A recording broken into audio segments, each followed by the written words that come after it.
2 సమూయేలు 21 మీరందరూ లంచ్ చేశారని అనుకుంటున్నాను. సో దిస్ కాబట్టి will be stay strong while hearing this. 2 సమూయేలు గ్రంథము 21 మొదటి నుంచి చూద్దాం. ఎవరైనా సిస్టర్ తెలుగులో, ఎవరైనా బ్రదర్ ఎవరైనా తెలుగులో చదివే వాళ్ళు ఉన్నారా? దీన్ని వర్స్ బై వర్స్.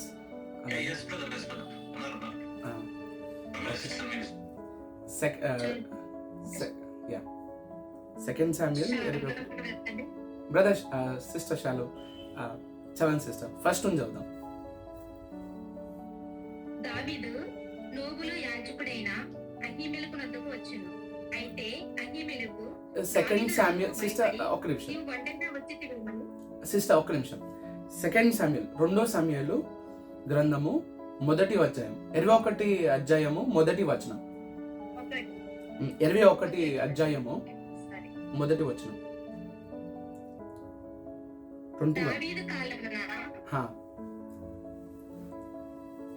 దావీదు కాలమున 3 సంవత్సరములు విడువకుండా కరువు కలుగుగా దావీదు యెహోవాతో మనవి చేసెను. అందుకు యెహోవా ఇలాగు సెలవిచ్చెను, సౌలు గిబియోనీయులను హతము చేసెను గనుక అతనిని బట్టియు నరహంతకులకు అతని ఇంటి వారిని బట్టియు శిక్షగా ఈ కరువు కలిగెను. గిబియోనీయులు ఇశ్రాయేలీయుల సంబంధికులు కారు, వారు అమోరీయులలో శేషించిన వారు. ఇశ్రాయేలీయులు మేము చంపుమని ప్రమాణపూర్వకంగా వారితో చెప్పియుండిరి గాని సౌలు ఇశ్రాయేలు యూదాల వారి యందు ఆసక్తి గలవాడై వారిని హతము చేయ చూచుచుండెను. రైట్, ఒక నిమిషం సిస్టర్, 2వ వచనం దగ్గర చదవం కదా. సరే, రైట్. ఇక్కడ డేవిడ్కి ఒక కనెక్షన్ ఉంది దేవుడితో. యాక్చువల్లీ మన ఈ మీటింగ్స్, ఆన్లైన్ మీటింగ్స్ తో మనం బెనిఫిట్ ఏం అవ్వాలి అంటే దేవుడితో కనెక్షన్ ఇంకా స్ట్రాంగ్ అయిపోతూ ఉండాలి. ఓకే, డైమెన్షన్ అంటే ఒక స్థితి నుంచి ఇంకో లెవెల్కి వెళ్ళిపోతూ ఉండాలి. చూసారా, పోలీస్లో చాలా ర్యాంక్స్ ఉంటాయి. ఓకే, కానిస్టేబుల్ ర్యాంక్ ఒకటి ఉంటుంది, head constable, ASI, SI, CI level, DSP, SP, IG, DGP ఇలాంటి లెవెల్స్ ఉంటాయి పోలీస్ డిపార్ట్మెంట్లో. మనకు తెలిసిన పోలీస్ స్టేట్ డిపార్ట్మెంట్లో ఒక్కొక్క ప్రమోషన్స్ దాన్ని బట్టి, వాళ్ళ చదువుకున్న దాన్ని బట్టి ఒక్కొక్క లెవెల్స్ వాళ్ళకు ఉంటాయి. అలానే మన స్పిరిచువల్ అంటే ఆత్మీయ జీవితంలో కూడా ఒక్కొక్క లెవెల్ మనకు ఉంటుంది. లెవెల్ అంటే ఎలా వస్తుంది అంటే దేవుడితో మనం కనెక్షన్ బట్టి, ఆయన వాక్యంతో బట్టి, అనుదినం ఆయనతో మాట్లాడతాం గనక, అనుదినం ఆయన స్వరం మనం వింటాం గనక ఒక్కొక్క లెవెల్ నుంచి మనం వెళ్తూ ఉంటాం. మరి అనేక లెవెల్స్లో వెళ్తున్నప్పుడు దేవుడు డిఫరెంట్గా మనకి చూపిస్తూ ఉంటాడు, డిఫరెంట్గా దేవుడు మనకు కనిపిస్తూ ఉంటాడు. ఆయన మాటలు, రెవల్యూషన్ అనేది, ప్రత్యక్షత జ్ఞానం అనేది డిఫరెంట్ లెవెల్లో మనకి బోధింపబడతా ఉంటుంది. ఓకే, సో ఇవన్నీ లెవెల్స్ ఉంటాయి అన్నమాట. అయితే డేవిడ్కి ఒక లెవెల్ ఉంది. ఏంటి? ఆయనకు ఒక పొజిషన్ ఉంది. ఏంటి ఆ పొజిషన్?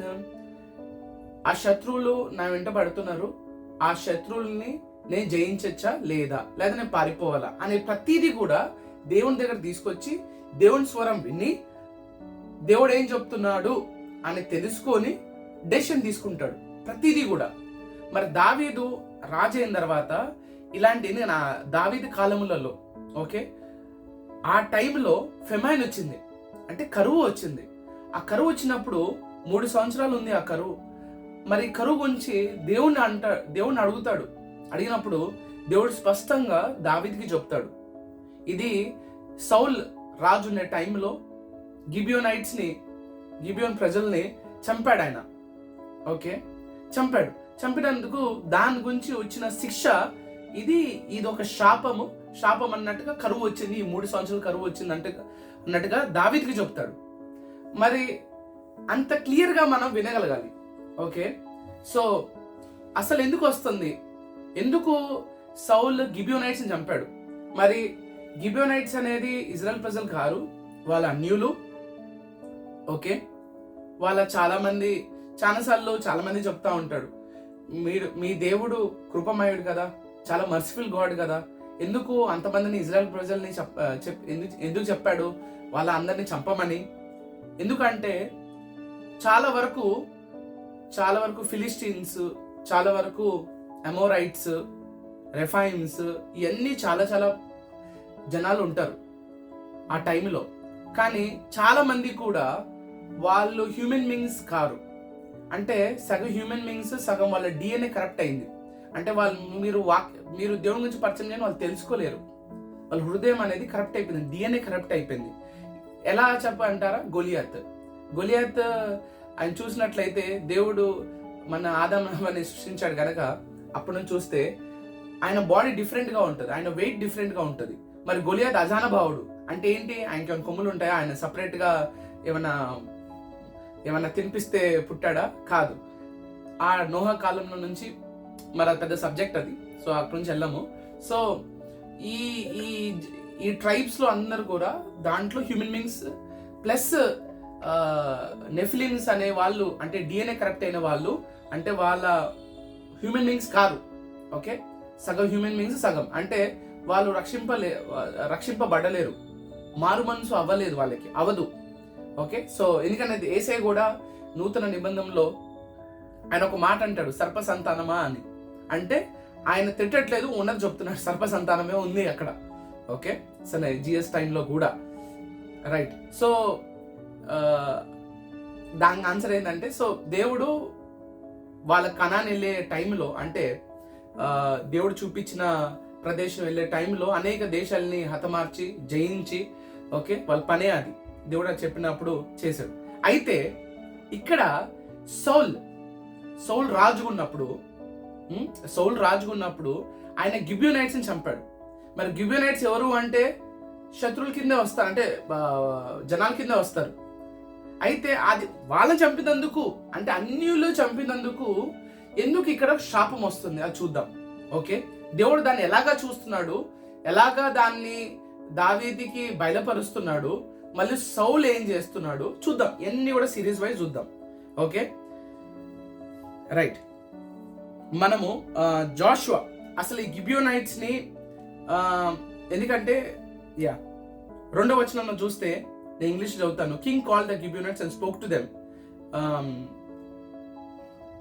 ఒక్క నిమిషం. 2వ వచనం కదండి సిస్టర్, తెలుగులో ఒకసారి. గిబియోనైట్స్, అదే 2వ వచనం, 21, 2వ వచనం. గిబియోనీయులు ఇశ్రాయేలుల సంబంధికులు కారు, వారు అమోరీయులలో శేషించిన వారు. ఇశ్రాయేలీయులు మిమ్మును చంపమని ప్రమాణపూర్వకంగా వారితో చెప్పేయండిరి. రైట్. అయితే రైట్, ఇజ్రాయెల్ వాళ్ళు ప్రమాణం చేశారంట గిబియోనైట్స్ కి, అంటే గిబియోన్ ప్రజలకి ప్రమాణం చేశారు. ఏమని ప్రమాణం చేశారు అంటే,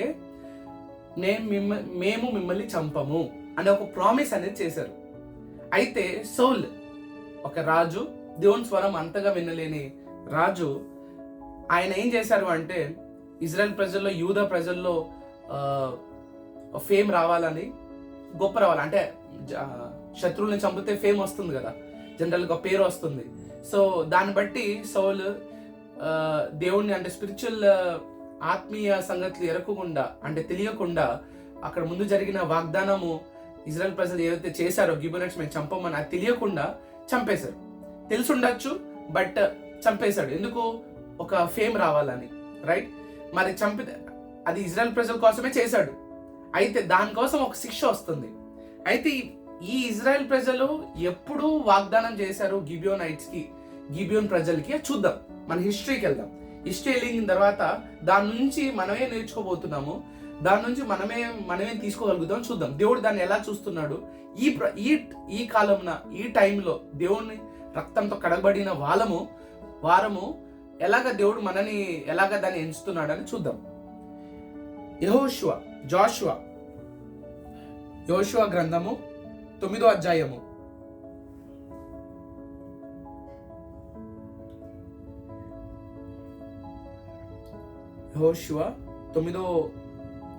యెహోషువ గ్రంథము 9వ అధ్యాయము 3 నుంచి చదువుతాం.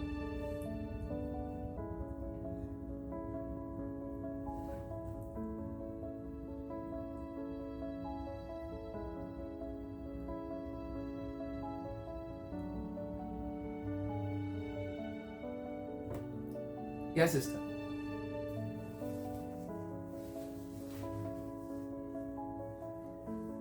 I think కట్లేనట్టు.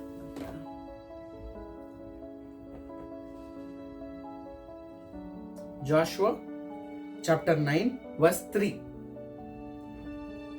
I think from the sister.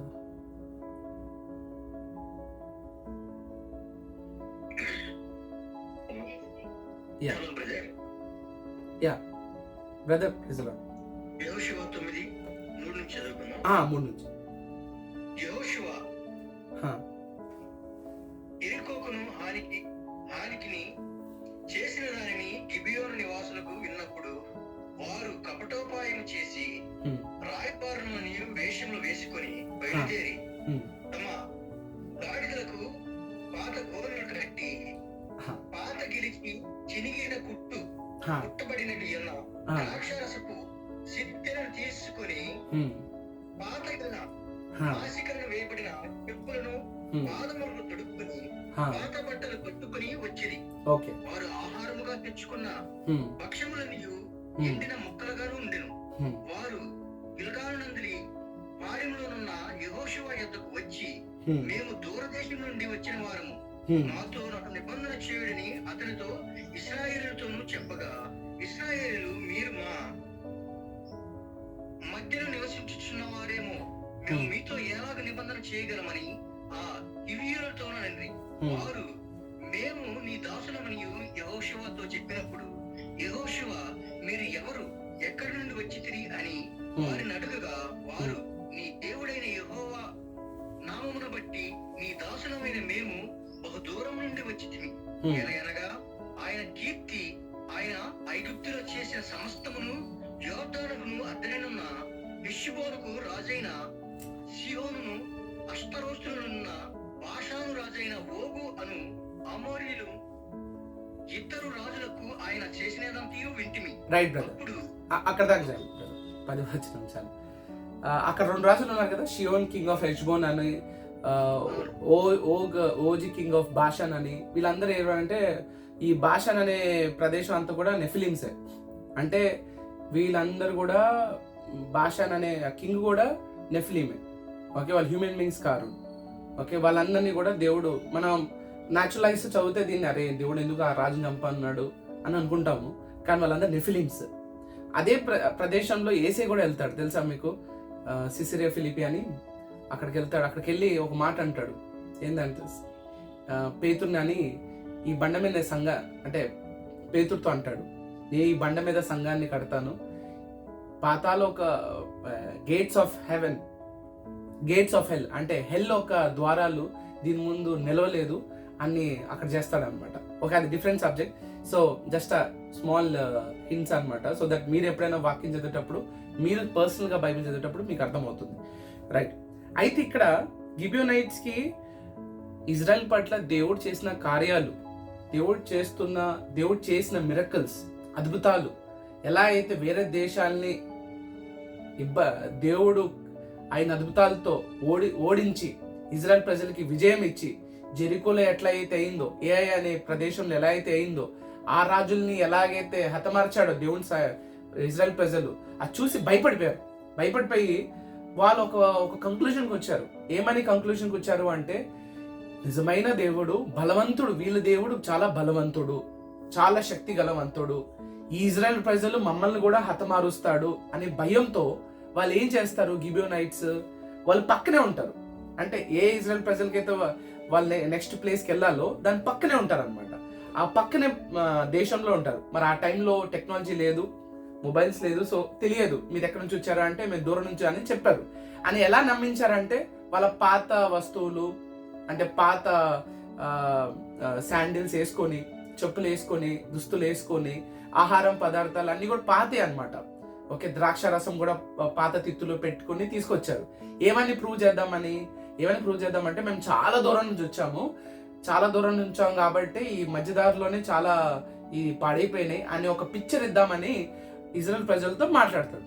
So Israel ప్రజలతో మాట్లాడేటప్పుడు యెహోషువ అక్కడ నడిపిస్తూ ఉంటాడు ఇజ్రాయెల్ ప్రజల్ని. అయితే యెహోషువ ఏమవుతారంటే, ఆయన నమ్మేస్తాడు. ఓకే, మరి దావీదుతో అడిగేవాడేమో, దేవుణ్ణి. కానీ యెహోషువ అయితే అని ఇజ్రాయెల్ ప్రజలు నమ్మేసి సరే మాతో వచ్చేసేయండి, మేము మిమ్మల్ని హామీ చెయ్యము అని ప్రామిస్ చేస్తారు. ఓకే, ఇది ప్రామిస్ చేస్తారు ఇజ్రాయెల్ ప్రజలు, వాళ్ళ ఎల్డర్స్, వాళ్ళు అక్కడ ఉన్న అక్కడ పెద్ద ఆ ట్రైబ్స్కి ఒక పెద్దలు, ఆ ఇజ్రాయెల్ ప్రజలు ఉన్న పెద్దలు అందరూ కూడా ప్రామిస్ చేసి మేము మిమ్మల్ని ఏది హామీ చెయ్యము అనేస్తారు. తర్వాత ఏమవుతుంది, నిజం ఎప్పుడైనా బయటికి రావాలి కదా. సో ఆ గిబియోనైట్స్ కొంచెం ముందుకెళ్ళిన సమయం గడిచిన తర్వాత 3 రోజులు అయిన తర్వాత యెహోషువకు అర్థమైపోతుంది, నిజం తెలుస్తుంది, అరే వీళ్ళు మన పక్కన వాళ్ళే మనం మోసం చేశారు అని. కాకపోతే ఒక ప్రామిస్ ఇజ్రాయెల్ ప్రజలు చేశారు వాళ్ళతో, మేము మిమ్మల్ని హామీ చేయమని.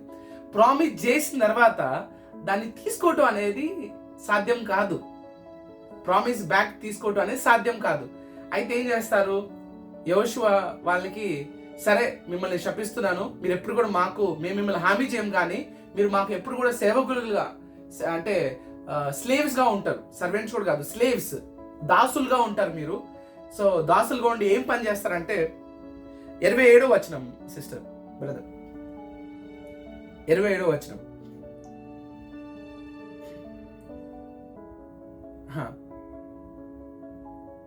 26, 27. కాబట్టి మేము నీ వశమున ఉన్నాము, మాకేమి చేయుట నీ దృష్టికి న్యాయమో, ఏది మంచిదో అదే చేయమని యెహోషువకు ఉత్తరమిచ్చిరి. కాగా అతడు ఆగాగు చేసి ఇశ్రాయేలీయులు గిబియోనీయులను చంపకుండా వారి చేతిలో నుండి విడిపించెను. అయితే సమాజము కొరకు యెహోవా ఏర్పరచుకును చోటు నుండి బలిపీఠం కొరకు కట్టెలను వారుగాను నీళ్లు చేదువారుగాను యెహోషువ ఆ దినమందే వారిని నియమించెను. రైట్, వాళ్ళని పని వాళ్ళుగా చేశారు. యా, ఇప్పటి వరకు కూడా ఆ పని చేయవారే ఉన్నారు. Wood cutters and water carriers అంటే వాళ్ళ స్లేవ్స్ లాగా వాళ్ళ ఒకళ్ళని పని సర్వెంట్స్ లాగా చేసేసారు జాషువ ఆ టైంలో, చంపకుండా. అదొక నిబంధన జరిగింది. అయితే సౌల్ ఆ నిబంధనని దాన్ని తెంచాడు, దాన్ని వైలేట్ చేశాడు. దాన్ని వైలేట్ చేసి సౌల్ మరి చంపాడు ఇజ్రాయెల్ ప్రజల్ని. మరి ఎక్కడ చంపాడు అనే వర్స్ అయితే బైబిల్లో లేదు, కానీ ఆ సందర్భం అయితే లేదు, కానీ చంపాడు అంటే కాంటెక్స్ట్ చంపాడు అనమాట. చంపిన తర్వాత దావీదు కాలములలో ఆ శాపం వచ్చింది. ఓకే, ఏమని శాపం వచ్చింది, ఆ దేశం మీద ఏమొచ్చింది అంటే 3 సంవత్సరాలు కరువు.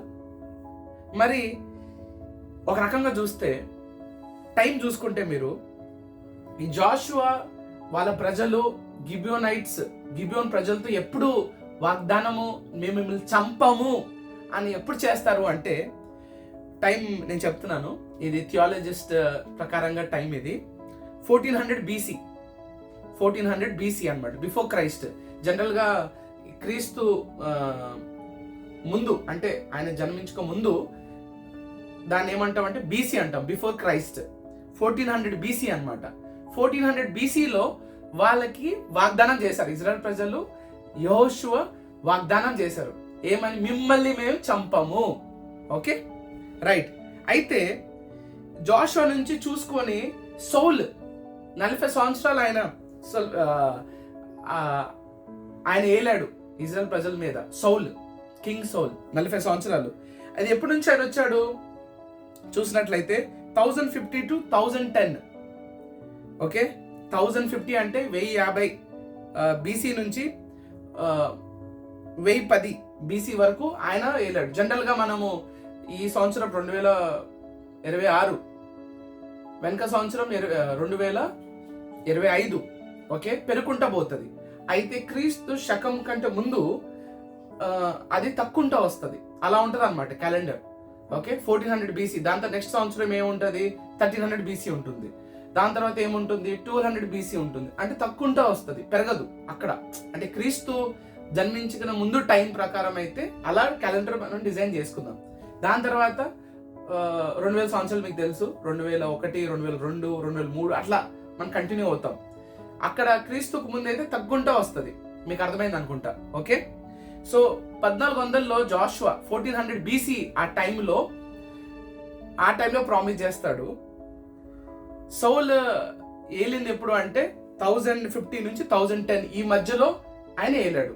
ఏలినమ్మటే అయితే ఇలాంటి చేయడు కదా. సో మధ్యకాలంలో సౌల్ తప్పిపోయినప్పుడు ఆయన రెజిమ్ అంటే ఆయన వేలటం ఇజ్రాయెల్ ప్రజలను ఏలుతున్నప్పుడు మధ్యకాలంలో ఇజ్రాయెల్ దేవుడికి వ్యతిరేకంగా అక్కడ ఇలాంటి పనులు చేసి ఉంటాడు.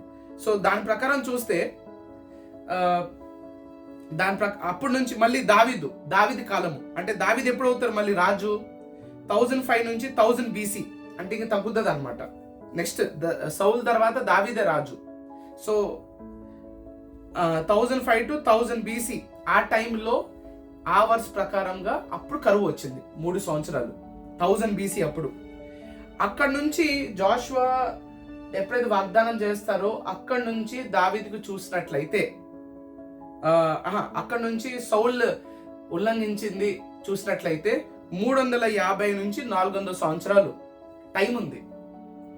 అంటే ఇజ్రాయెల్ ప్రజలు సౌల్ రాజు కాకముందు అంటే రాజు అప్పటి నుంచి దానికి వెనకాల 400 సంవత్సరాల ముందు జరిగిన వాగ్దానము, జరిగిన ప్రామిస్ ఏమని, గిబియోనైట్స్ ని చంపము అని. 400 సంవత్సరాల తర్వాత సౌల్ దాన్ని ఉల్లంఘిస్తాడు. మళ్ళీ సౌల్ తర్వాత 40 సంవత్సరాలు అయిన ఆయన రాజు ఆయన దిగిపోయిన తర్వాత 40 అంటే ఎంత, ఎప్పుడు ఇది 400 సంవత్సరాలు అనుకోండి, 400 to 450 సంవత్సరాల తర్వాత దావీదు కాలంలో కరువు వస్తుంది. ఆ కరువు దేని వల్ల వచ్చింది దేవుణ్ణి అడిగితే సౌలు గిబియోనైట్స్ చంపాడు. ఓకే, ఈ వీళ్ళని చంపేశాడు. ఎందుకంటే దాని ముందు 400 సంవత్సరాల ముందు ఇజ్రాయెల్ ప్రజలు వాళ్ళతో వాగ్దానం చేశారు మేము చంపము అని. అంటే ఒక నరుడు, ఇజ్రాయెల్ ప్రజలు దేవుణ్ణి ఎన్నుకున్న ప్రజలే. ఓకే, వాళ్ళు ఒక వాగ్దానము చేస్తే నేను మిమ్మల్ని చంపము అని అంటే పరలోకం సీరియస్ గా తీసుకుంటుంది, దేవుడు సీరియస్ తీసుకుంటున్నాడు. ఓకే, దాన్ని బట్టి శాపము పోస్ట్పోన్ అవ్వకుండా వస్తుంది. వచ్చి ఎవరైతే ఈ శాపాన్ని ఓకే ఎందుకు వచ్చింది అనే చెప్పగల జ్ఞానం ఎవరికి ఉంది అంటే దావీదుకు ఉంది. ఎందుకంటే దావీదు ప్రతిదీ కూడా అడుగుతాడు దేవుడిని, ఎందుకు వచ్చాడు ఇది అని. ఒకసారి చూసినట్లయితే మీకు ఒకసారి చూపిస్తాను, మీకు ఒక వచనం చూపిస్తాను. దావీదు ఎంత క్లియర్ గా దేవుడి నుంచి వింటాడంటే 2 సమూయేలు 5 2 సమూయేలు గ్రంథము 5వ అధ్యాయము 18-19 ఒకసారి చూద్దాం. 2 సమూయేలు 5వ అధ్యాయము 18.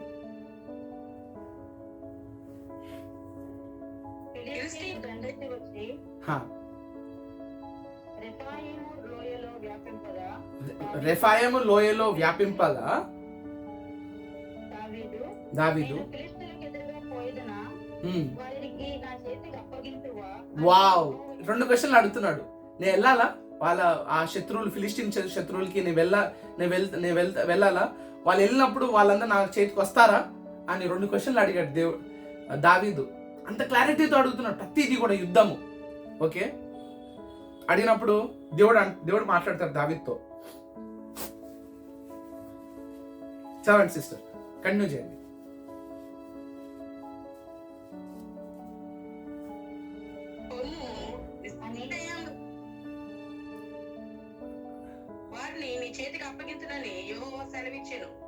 రైట్, ఇక్కడ ఇంగ్లీష్ ఎలా ఉంటుందంటే the Lord said to David go up for I will doubtless deliver the Philistines in your hand.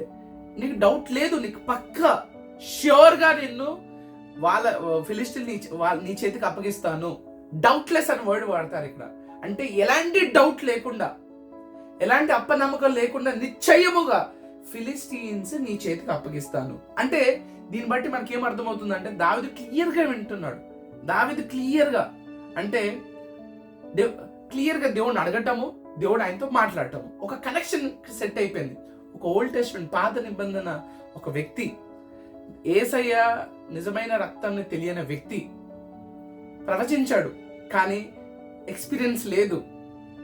ఆయన గాయాల వల్ల మనకి స్వస్థత అనే అనుభవం దావీదుకి లేదు. ఆయన అంత క్లారిటీగా విని ఓకే వెళ్ళాలా, నిశ్చయముగా డౌట్ లేదు, నిశ్చయముగా అప్పగిస్తాను, ఆ శత్రువు నీకు అప్పగిస్తాను అని క్లియర్ గా మాట్లాడిన దేవుడు దావీదుతో మాట్లాడుతున్నాడు ఇంత క్లారిటీగా. అయితే మరి దావీదు తెలుసుకుంటాడు, ఇదిగో ఇది హౌస్ ఆఫ్ సౌల్ చేసిన బట్టి ఓకే ఈ శిక్ష వచ్చింది. Okay right. అంటే 400 సంవత్సరాలు 400 to 450 సంవత్సరాల ముందు జరిగిన ఒక వాగ్దానము, మరి దేవుడు చేసిన వాగ్దానం కాదు అది. దేవుడు వచ్చి నేను మిమ్మల్ని చంపకుండా నేను ఆజ్ఞాయిస్తున్నాను అనేది కాదు. ఇది ఆజ్ఞ ద్వారా వచ్చింది, శాపం కాదు. ఇజ్రాయెల్ ప్రజలు చేసిన వాగ్దానమే, ఆ వాగ్దానమే బ్రేక్ అయినప్పుడు వచ్చిన శాపము 400 సంవత్సరాల తర్వాత వచ్చింది. అంటే ఆ శాపం ఆ ప్రామిస్ చేసిన వాళ్ళు లేరు. ఓకే, యెహోషువ లేడు, మరి సౌల్ తప్పు చేశాడు, సౌల్ టైంలో కూడా లేదు, దావీదు కాలంలో వచ్చింది. ఓకే, మరి నేను అనుకుంటుంది నా పర్సనల్, నేను అనుకుంటుంది వాళ్ళు అర్పించిన బలి పోస్ట్ పోన్ అవుతూ అక్కడికి దాకా వచ్చింది. ఓకే, అంటే 400 సంవత్సరాలు. ఈ లెక్కన శాపంకి బ్లెస్సింగ్, శాపం పవర్ఫులా, కర్సు పవర్ఫులా, లేకపోతే బ్లెస్సింగ్ పవర్ఫులా? బ్లెస్సింగ్ చాలా పవర్ఫుల్, అనాయింటింగ్ పవర్ఫుల్. ఆమె అభిషేకం చాలా గొప్పది. శాపము నువ్వు అంటే వెళ్ళిపోతుంది అంత ఈజీ. ఎందుకంటే శాపం చేసిన అప్పుడే రావాలా, సౌల్ టైంలోనే, కానీ అంత టైం తీసుకొని దావీదు కాలంలో వచ్చింది. Okay right. కానీ ఆ ప్రామిస్ 400 సంవత్సరాలు చేయముందా ఇంకా వ్యాలిడ్ ఉంది.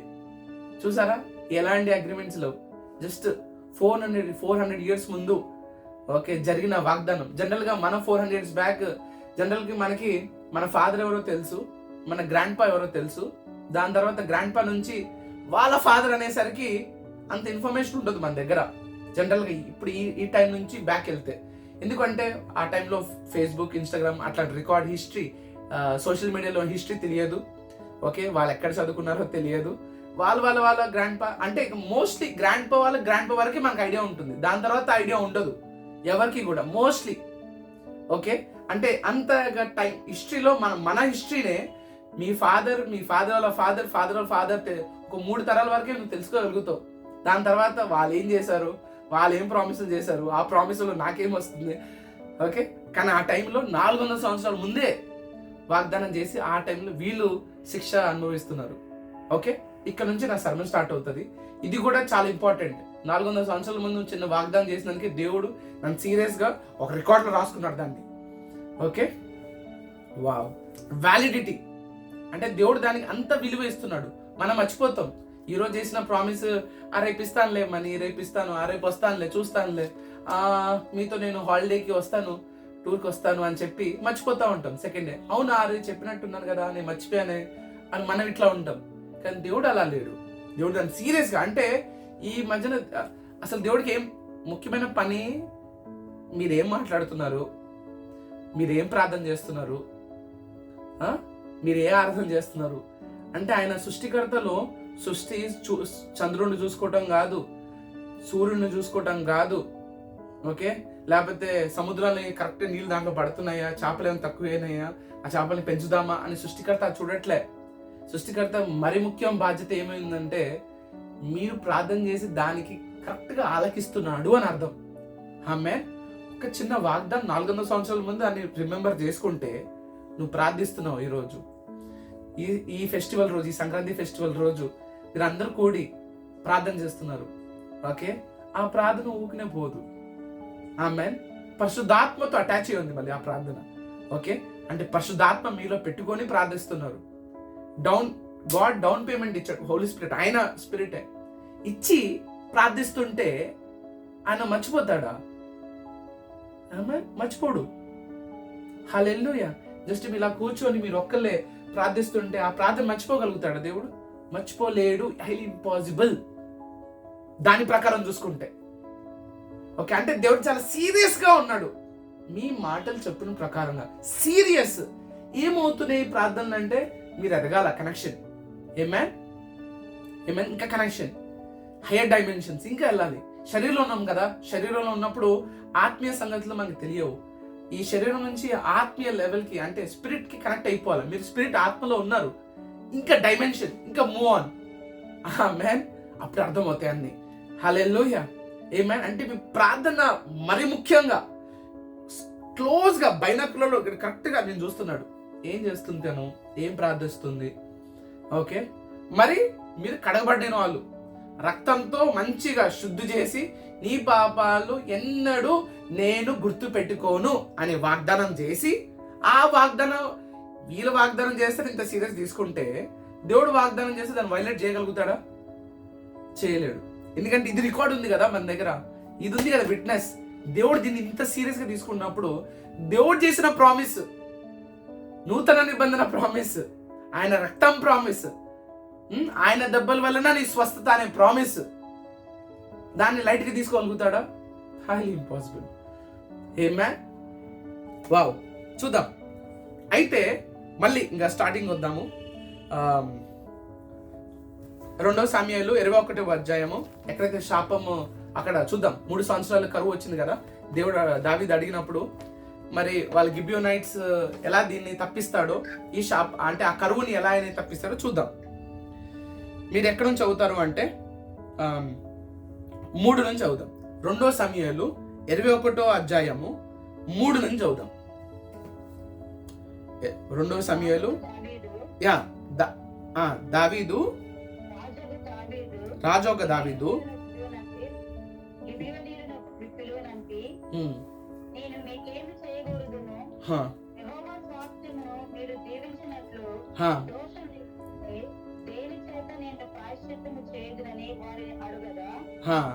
ఇప్పుడు ఇలాంటి పరిస్థితి వచ్చింది. ఎందుకు ఇలాంటి పరిస్థితి? దావీదు, ఇజ్రాయెల్ ప్రజలు దేవుని ఎన్నుకున్న జనాంగము. గిబియోన్ వాళ్ళు ఎవరు? అన్యులు. వాళ్ళ దగ్గరికి వెళ్ళి ఇప్పుడు రిక్వెస్ట్ చేయాల్సి వస్తుంది. ఇప్పుడు మీరు ఏం కావాలి మీకు, ఎలాంటి పరిహారం కావాలి మీకు అని వాళ్ళతో అడుగుతున్నారు. అంటే వాళ్ళతో డిస్కషన్స్ అవుతుంది. నీ ప్రామిస్, నువ్వు చేసిన వాగ్దానము దేవుడి పట్ల ఎట్లా సీరియస్ తీసుకున్నాడంటే దాన్ని బెండ్ చేస్తుంది. అంటే మనమే బెండ్, మన వాళ్ళు చేసిన ప్రామిసే మనకే బెండ్ వేస్తుంది.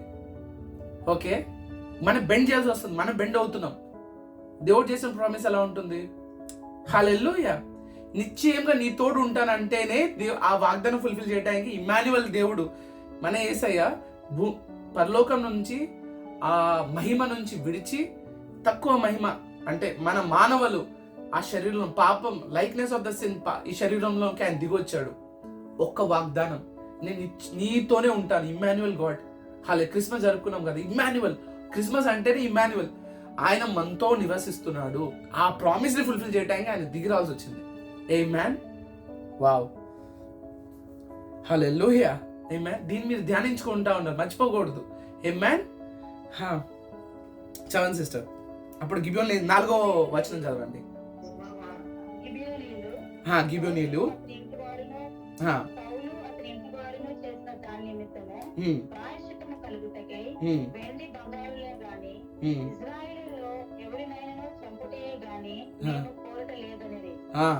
ఓకే.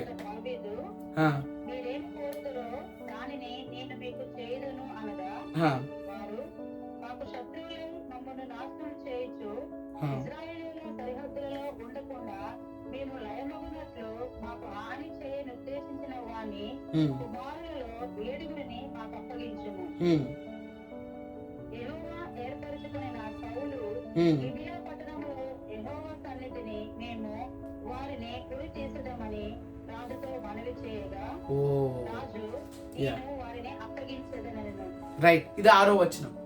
ఇక్కడ ఏం చెప్తున్నాడు గిబియోన్ ప్రజలు అంటే, సౌల్ కున్న మైండ్ సెట్ వాళ్ళ కుమారులు కూడా అక్కడక్కడ ఉంది, దీన్ని బట్టి ఉంది. ఓకే, ఆ క్రోధం అనేది, ఆ కోపం అనేది, ఆ దేశం అనేది, ఆ అజ్ఞానత అనేది సౌల్లోనే ఉంది, వాళ్ళ కుమారుల్లో కూడా ఉంది. అయితే గిబియోన్ ప్రజలు ఇది గమనించారేమో. గమనించి ఏం చెప్తున్నారు? మీ దగ్గర నుంచి బంగారం వద్దు, ల్యాండ్స్ వద్దు, సిల్వర్ వద్దు, ఏమొద్దు, మిమ్మల్ని మేము హాని చేయం. అయితే ఈ సౌల్ కున్న కుమార్తెల్ని 7 మందిని మాకు అప్పగించండి, ఆ దేవుని ముందు మేము వాళ్ళని చంపేస్తాము, ఉరి తీస్తాము, హ్యాంగ్ చేస్తాము అని గిబియోనైట్స్ వాళ్ళని అడుగుతాడు. అంటే ఎవరి మీద వచ్చినట్టు? ఇప్పుడు ఈ కరువు కారణంగా, సౌల్ కారణంగా కరువు వచ్చింది. ఈ కరువు పోవటానికి పరిహారం ఏంటంటే సాక్రిఫైస్, డెత్, పనిష్మెంట్ ఎవరి మీద వస్తుంది? సౌల్ అంటే రాజు సౌల్ వాళ్ళ ఇంటి మీదకి వస్తుంది, వాళ్ళ లీనియేజ్ మీదకి వస్తుంది. ఇది శాపము. మరి దావీదు ఎలాంటి వ్యక్తి? దావీదు ఎలాంటి వ్యక్తి అంటే ఆ సౌలే దావీదుని చంపాలనుకొని ఆయన వెంట తిరిగేటప్పుడు సౌలు దావీదు అనేక సార్లు క్షమించాడు. ఏమని క్షమించాడు? నువ్వు అభిషక్తుడివి, నేను నిన్ను చంపను, విడిచిపెట్టారు. ప్రేమతో చేశాడు. ఏమాన్. మళ్ళీ సౌలు ఒక సొంత కుమారుడు జొనతన్ కి దావీదుకి మంచి కనెక్షన్ ఉంది. ఏమాన్. వాళ్ళిద్దరు ఒకరు హెల్ప్ చేసుకున్నారు. అయితే మరి ఏమైంది? ఒక శాపం వచ్చి పడింది. ఆ గిబియోనైట్స్ దాని ప్రకారంగా చేయాల్సిందే. వాళ్ళ కుమారులందరూ చంపేసేయాలి. డిసెండెంట్స్ అంటే మెన్ అందరినీ చంపేయాలి, మగ పురుషులందరినీ చంపేసేయాలి. 7 మంది మొత్తం హతమార్చాలి, దేవుని ముందు హతమార్చాలి. ఓకే. అప్పుడు ఒక విచిత్రమైన పని జరుగుతుంది. మీకు చెప్పాను కదా స్టార్టింగ్ లో, ఇన్సూరెన్స్. అందరూ ఇన్సూరెన్స్ అనండి. ఇన్సూరెన్స్ జనరల్ ఇన్సూరెన్స్ ఉంటుంది. ఓకే. 7వ వచనం చదువుదాం. సౌలు కుమారుడకు యోనాతానును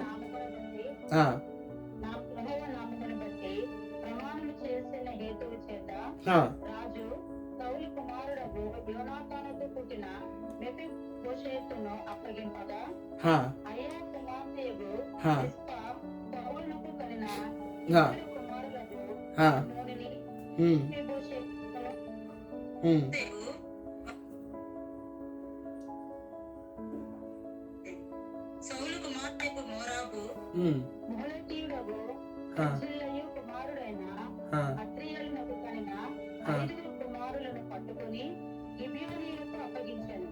ఓకే. ఈ 7 తీసుకొని పోయి మీద అన్నిటినీ గురి చేసిరి. ఆ 7 ఏకరీతినే చంపబడిరి.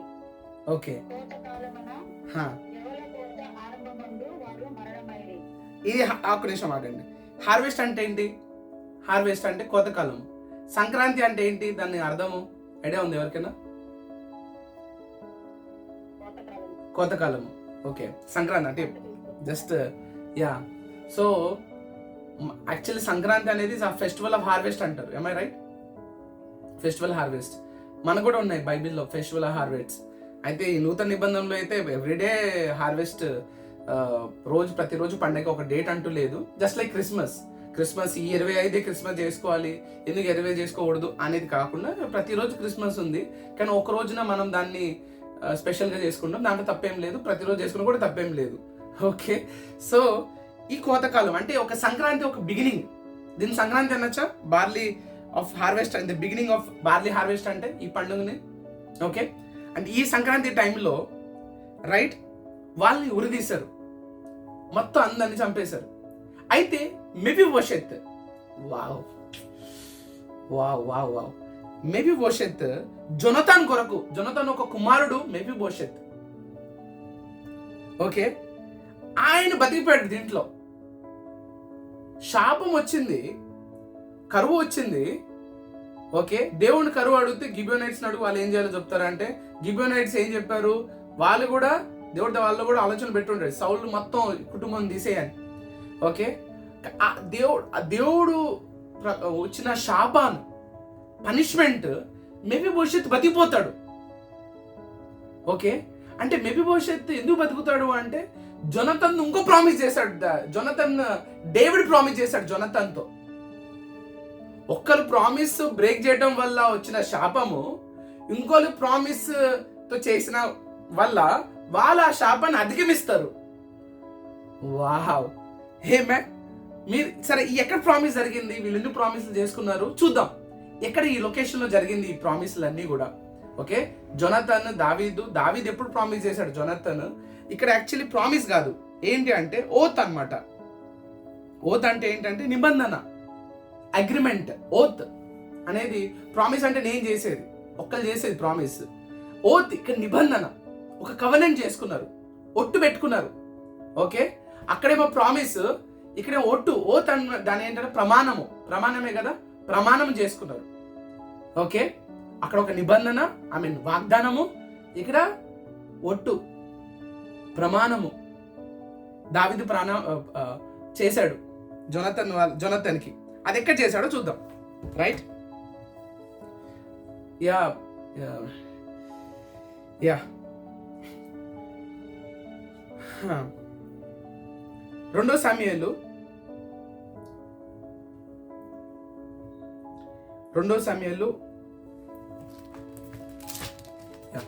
ఓకే, నేను తీస్తాను ఒక నిమిషం.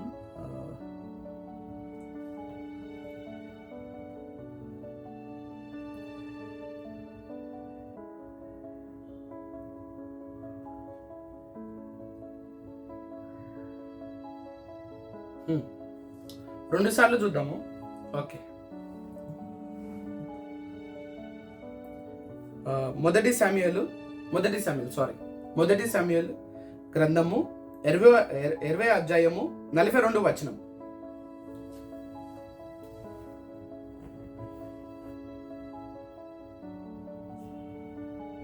అంతటా యోనాతాను, యెహోవా నీకును నాకును మధ్యను, నీ సంతతికిని నా సంతతికిని మధ్యను ఎన్నటికీ సాక్షిగా ఉండును గాక. మనమిద్దరము యెహోవా నామమును బట్టి ప్రమాణం చేసుకుని ఉన్నాము గనుక మనసులో నెమ్మది కలిగి పొమ్మని దావీదుతో చెప్పగా దావీదు లేచి వెళ్ళిపోయాను. రైట్, ఇది ఎక్కడ అంటే సౌల్ ఇంకా స్టార్ట్ చేస్తాడు, ఇంకా దావీదు వెంకల వెళ్ళటం, ఇంకా చంపటానికి వెళ్ళటం. ఆ టైంలో ప్రామిస్ చేస్తాడు, జోనథన్ ఇన్ఫర్మేషన్ ఇస్తాడు దావీద్కి. ఏంటి అంటే ఒక సిగ్నల్ ఇస్తాడు అనమాట. దాని ముందు ఇంకా ఆ సబ్జెక్ట్కి వెళ్ళను. ఆ సిగ్నల్ ఇచ్చినప్పుడు దావీద్ ఇంకా రెడీ అయిపోతాడు, నేను పారిపోవటానికి. ఇంకా సౌల్ నన్ను చంపడానికి సిద్ధమైపోయాడు.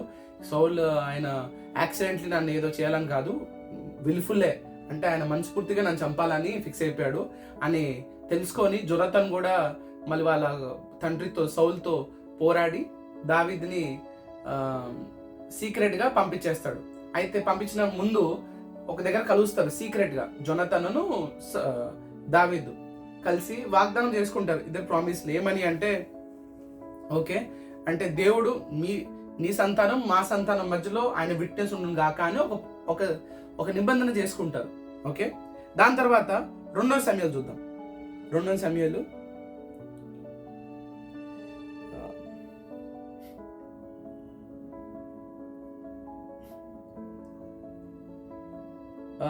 ఆగండి ఒక నిమిషం. అదైతే మొదటి సమయాలు తప్పు.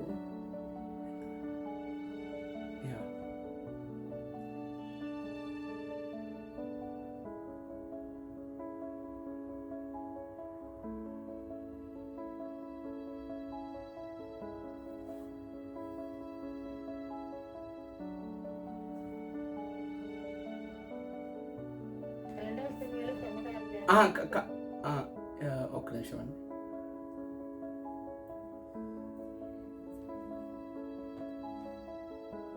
వన్ మినిట్, ఇది కొంచెం రాంగ్గా రాసుకున్నాను.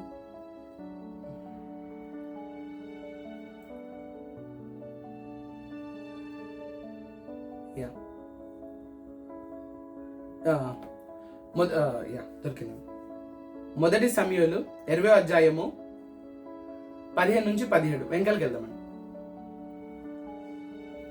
దిస్ ఇస్ యాక్చువల్లీ 2 సార్లు జరిగింది. ఇక్కడ చూద్దాం. మొదటి సమయాలు అయితే నేను బ్రతికి ఉండిన నేను చావకుండా యెహోవా దయచూపునట్లుగా నీవు నాకు దయచూపకపోయిన ఎడలనేమి, నేను చనిపోయిన ఎడల యెహోవా దావీదు శత్రువులను ఒక్కడైనా భూమి మీద నిలవకుండా నిర్మూలన చేసిన తరువాత నీవు నా సంతతి వారికి దయచూపకపోయిన ఎడలనేమి, యెహోవా నిన్ను విసర్జించిన గాక. ఇలాగున యెహోవా దావీదు యొక్క శత్రువుల చేత దాన్ని విచారించినట్లుగా యోనాతాను దావీదు సంతతి వారిని బట్టి నిబంధన చేశారు. యోనాతాను దావీదును తన ప్రాణ స్నేహితుడిగా ప్రేమించిన గనుక ఆ ప్రేమ బట్టి దావీదు చేత మరలా ప్రమాణం చేయించెను. అందరూ మరలా అనండి. మరలా అంటే ఫస్ట్ అయిపోయింది ప్రామిస్, మరలా అంటే సెకండ్ టైం కూడా కావాలని జొనాథన్ చాలా విజ్డమ్ ఉంది జొనాథన్కి. ఓకే, మళ్ళీ ప్రామిస్ చేయించుకున్నాడు. ప్రామిస్ కాదు, ఇక్కడ ఏంటంటే ఓ ప్రమాణం అన్నమాట. ప్రమాణం, ఒక నిబంధన. ఇక్కడ చూసినట్లయితే మళ్ళీ చేయించున్నాడు దావీదుతో. ఏమని నా డిసెండెంట్స్ ని నువ్వు ఏ హామీ చేయకూడదు. దీన్ని బట్టి అంటే ఈ సోల్ బట్టి. చదవండి సిస్టర్, 17 వచనం చదవండి. యోనాతాను దావీదును తన ప్రాణ స్నేహితునిగా ప్రేమించెను గనుక ఆ ప్రేమను బట్టి దావీదు చేత మరలా ప్రమాణము చేయించెను. మరియు యోనాతాను దావీదుతో ఇట్లనెను, రేపటి దినము అమావాస్య, ఈ స్థలము ఖాళీగా కనబడిన. రైట్ చాలు అక్కడ వరకే. దాని తర్వాత ఆయన సిగ్నల్ ఇచ్చి పంపిస్తాడు అనమాట. ఓకే, అయితే ఇక్కడ 2 సార్లు మనం చూసినట్లయితే నా తండ్రి ఇలా చేస్తున్నాడు, కానీ నా డిసెండెంట్స్, నా తర్వాత వచ్చే ప్రజలు, అంటే నా ద్వారా వచ్చే లీనియేజ్, నా కుమారుల్ని నువ్వు ఏమి చేయకూడదు, ఏం అవ్వకూడదు, దేవుడే దానికి సాక్షి అని ఒక నిబంధన, ఒక ప్రామిస్, ఒక ప్రమాణం చేసుకుంటారు. ఓకే, దావీదు ఇది ఎప్పుడు చేసుకుంటారు? ఒక 40 సంవత్సరాల ముందు. ఓకే, దావీదు రాజు అవ్వక ముందు చేసుకుంటారు, కొన్ని సంవత్సరాల ముందు. అయితే 400 సంవత్సరాల నుంచి వచ్చిన ప్రామిస్, దాని ద్వారా వచ్చిన మర్డర్ అంటే లిటరల్గా చెప్పాలి అంటే దేవుని ఆ ప్రామిస్ ని ఉల్లంఘించాడు సౌలు, మళ్ళీ ఆ శాపం తెచ్చాడు. ఓకే, ఆ శాపము మెఫీబోషెత్. ఓకే, మెఫీబోషెత్ మీదకి అంటే అది పని చేయలేదు. ఎందుకంటే ఇక్కడ దావీదు చేసిన ప్రామిస్, అంటే ఈ ప్రామిస్ శాపాన్ని కొట్టివేసింది. వావ్, హల్లెలూయా, ఆమేన్.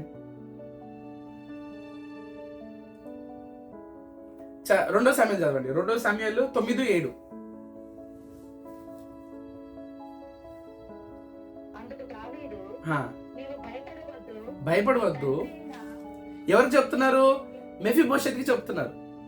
ఓకే, నీ తండ్రి అయిన యోనాతాను నిమిత్తము నిజముగా నేను నీకు ఉపకారము చూపి నీ పితరుడైన సౌలు భూమి అంతయు నీకు మరలా ఇప్పించును.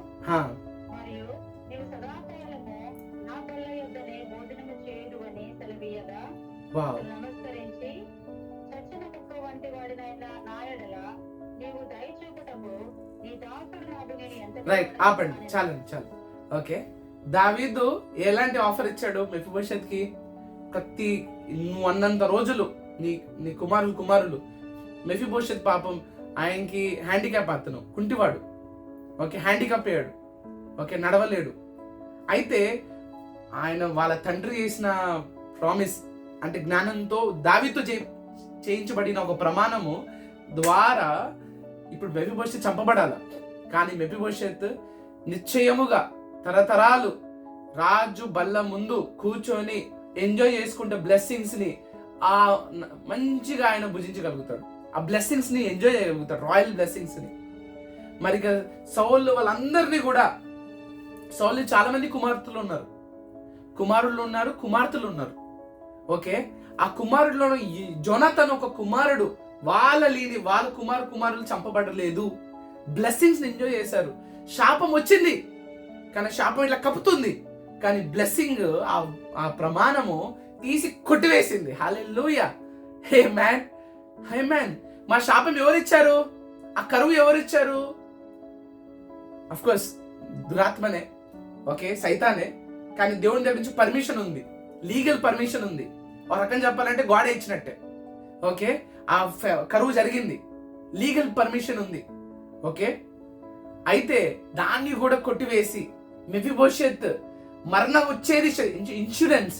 అంటే దేవుడు నీకు ఒక వాగ్దానం చేస్తే అది ఇన్సూరెన్స్ లాగా పనిచేస్తుంది నీకు. ఆమేన్. నీ ఎదుట రూపింపబడిన ఏ ఆయుధము నీ ముందు వర్ధిల్లదు. ఇన్సూరెన్స్. హల్లెలూయా, ఆమేన్. శత్రువులు నీ ముందు నిలవలేరు అనే ఒక వాగ్దానం నీకు అనుగ్రహింపబడింది అనుకోండి. ఓకే, నీ ఆత్మలో వెళ్ళిపోయింది. జీవితకాలం అంతా, ఆమేన్, లైఫ్ లాంగ్ నిన్ను ఎవ్వరూ టచ్ చేయలేరు. ఆమేన్. నువ్వు కార్లో వెళ్తావు అనుకోండి, కార్లో వెళ్ళేటప్పుడు సడన్గా ఏదో జరిగింది, కార్ డ్యామేజ్ అయింది, అప్పుడు ఒక భయం వచ్చేస్తుంది సాధారణంగా. ఏమని, అరే ఇట్లా యాక్సిడెంట్ జరిగితే నేను ఉంటానా పోతానా, హైవే మీద వెళ్తా ఉంటాను, ఉంటానో పోతానా అనే ఒక భయం వచ్చింది అనుకోండి, దాని పట్ల దేవుడు ఒక వాగ్దానం నీకు ఇచ్చాడు. ఏంది? I shall be your rare glory, I mean I shall be your rare God అని, లేకపోతే నీ చుట్టూ కాపుదల ఉంటుంది అనే సపోర్ట్ చేసే విధంగా దేవుడు నీకు ప్రామిస్ ఇచ్చాడు అనుకోండి, ఫినిష్. కళ్ళు మూసుకొని ఓకే హ్యాపీగా నువ్వు ఉండొచ్చు. ఆమేన్, ఆమేన్. నీకు ఎలాంటి భయం అవసరం లేదు. ఇంకా ప్రామిస్, హల్లెలూయా, దేవుడు ఇచ్చిన వాగ్దానము. ఓకే, ఎలాంటి మరి ఆయన ఒట్టు పెట్టుకున్నంట ఆయన వాగ్దానమే నీ పర్ఫెక్ట్ సెక్యూరిటీ లాగా పనిచేస్తుంది. 400 సంవత్సరాల ముందే దేవుడు అంత సీరియస్ గా తీసుకొని నెరవేరుస్తుంటే వాళ్ళ మీద శాపం వచ్చి నన్ను చంపబడుతున్నారు. ఓకే, గొప్పటి చీకటి వచ్చేసింది సౌలు ఒక గృహం మీద, డిసైన్ హౌస్ మీద. ఓకే, అందరు చంపబడుతున్నారు. మెఫీబోషెత్ శుభ్రంగా వాళ్ళు చంపబడుతుంటే దావీదు ఒక బల్ల మీద మంచిగా చికెన్, మటన్, ఫిష్, ప్రాన్స్ అన్ని, లాబ్స్టర్, ఆ టైంలో ఏమేమి ఉన్నాయో డక్, టర్కీ అన్ని ఇట్లా మొత్తం కూర్చుని ఎంజాయ్ చేస్తున్నాడు. అతని జాబ్ ఉందో ఏం లే, ఆయన లైఫ్ లాంగ్ కైండ్నెస్, అందరు కైండ్నెస్ అనండి, కైండ్నెస్, దయా, హల్లెలూయా, కృప, గ్రేస్. ఆమేన్. ఆ గ్రేస్ వచ్చేసింది అంటే ఏం తెలుసా, లైఫ్ లాంగ్ ఆయన ఇంకేం కాదు, వర్క్ చేయడు. మెఫీబోషెత్ ఏ వర్క్ చేసే అవసరం లేదు, వాళ్ళ తరాలు ఏం వర్క్ చేసే అవసరం లేదు. శుభ్రంగా రాజగృహం నుంచి ఆయన అమౌంట్ మొత్తం, ఆ డబ్బులు, ఆ ఫుడ్, ఆ బెడ్రూమ్, మొత్తం హౌస్ అన్ని మొత్తం వచ్చేసినాయి మెఫీబోషెత్కి. ఒక్క జోనాథన్ చేసిన ఒక జ్ఞానవంతమైన నిబంధన దావీదుతో, అది చేయలేదు అనుకోండి, ఏమైతుంది? మెఫీబోషెత్ కూడా చంపబడాల్సిందే. ఆమేన్. చూసారా, ఒక శాపము ఒక వాగ్దానాన్ని కొట్టేసింది. ఆమేన్. ఒక చెడ్డ దర్శనం వచ్చింది అనుకోండి, ఐ మీన్ ఏదైనా కళ వచ్చింది అనుకోండి, దాన్ని భయపడొద్దు. ఒక వాగ్దానం, కొన్ని లక్షల డ్రీమ్స్ వచ్చినాయి అనుకోండి, లక్షల విజన్లు వచ్చినాయి అనుకోండి, నెగిటివ్ విజన్స్ కొట్టేస్తుంది, అన్ని షార్ట్ కొట్టేస్తుంది. ఆమేన్. వావ్. ఒక పాత నిబంధనలోనే శాపంకి అంత వాల్యూ లేదు, వాగ్దానమే, ప్రమాణమే ఎక్కి కొట్టేసిందంటే వావ్. ఆమేన్. మళ్ళీ రండి 2 సమయాల్లో 21 అధ్యాయము, 2 సమయాలు 21 అధ్యాయము.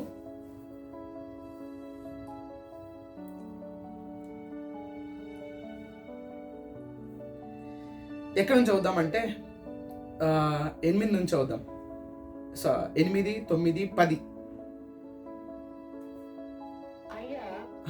అయ్యా కుమార్తెయు రిస్పా సౌలునకు కనిన ఇద్దరు కుమారులకు అర్మోనిని, మెఫీబోషెతును, సౌలు కుమార్తెయు మేరాబు, మొహరీతులకు బర్జిల్లయు కుమారుడైన అద్రియేలునకు కనిన 5 కుమారులను పట్టుకొని గిబియోనీయులకు అప్పగించెను.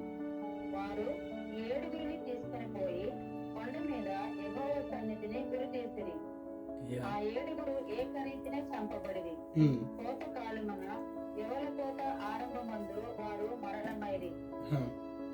అయ్యా కుమార్తె రిస్పా గోనెపట్ట తీసుకుని కొండపైన పరుచుకొని కోత కాలారంభము మొదలుకొని ఆకాశం నుండి వర్షము ఆ కళేబరముల మీద కుడి వరకు అచ్చటనే ఉండి, పగలు ఆకాశ పక్షులు వాటి మీద వాలకుండాను, రాత్రి అడవి మృగములు దగ్గరకు రాకుండాను వాటిని కాల్చుచుండగా, అయ్యా కుమార్తె రిస్పా అను సౌలు ఉపపత్తి చేసినది దావీదునకు వినబడెను.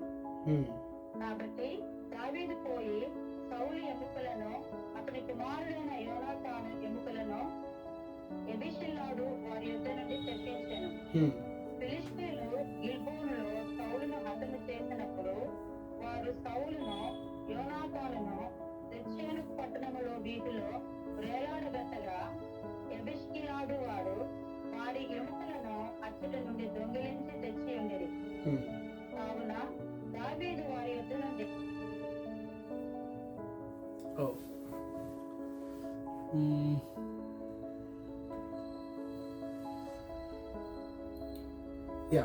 ఇక్కడ చూసినట్లయితే కట్టేనట్టుంది. ఇక్కడ చూసినట్లయితే చదువుతారా? చదువు. కావున దావీదు వారి యుద్ధ నుండి సౌలు ఎముకలను అతని కుమారుడైన యోనాతాను ఎముకలను తెప్పించెను. రాజాజ్ఞను బట్టి ఉరి తీయబడిన వారి ఎముకలు జనులు సమకూర్చిరి. సౌలు ఎముకలను అతని కుమారుడైన యోనాతాను ఎముకలను బెన్యామీనీయుల దేశమునకు చేరిన సేలాలోనున్న సౌలు తండ్రి కీషు సమాధి యందు పాతిపెట్టిరి. రాజు ఇలాగ చేసిన తర్వాత దేశము కొరకు చేయబడిన విజ్ఞాపనమును దేవుడు అంగీకరించను. మళ్ళీ చదువుతారా? దేశం కొరకు చేయబడిన రాజు ఇలాగ చేసిన తర్వాత దేశము కొరకు చేయబడిన విజ్ఞాపనమును దేవుడు అంగీకరించను. వావ్. ఓకే, ఇక్కడ ఒకటి ఉంది ఇంట్రెస్టింగ్. ఏంటంటే సౌల్ వాళ్ళ కుమారుల్ని చంపినప్పుడే కరువు ఆగిపోవాల, ఎందుకంటే తీర్చబడింది, దానికి ఒక పనిష్మెంట్ జరిగిపోయింది. అయితే అక్కడ అవ్వలే, దేవుడు ఆలకించలే ప్రార్థన. అక్కడ దేవుడు ఎక్కడ ఆలకించాడు ప్రార్థన అంటే రిచ్పా అనే ఒక కుమార్తె. ఓకే, ఎవరు తను అంటే యాయా అని తను ఒక కుమార్తె. యాక్చువల్లీ వీళ్ళు ఎవరు అంటే సౌల్. ఓకే, సౌల్ నుంచి వచ్చిన ఆ గృహం అంటే ఐ మీన్ ఆల్ ఇండియా నుంచి వచ్చిన కుమార్తెనే తను.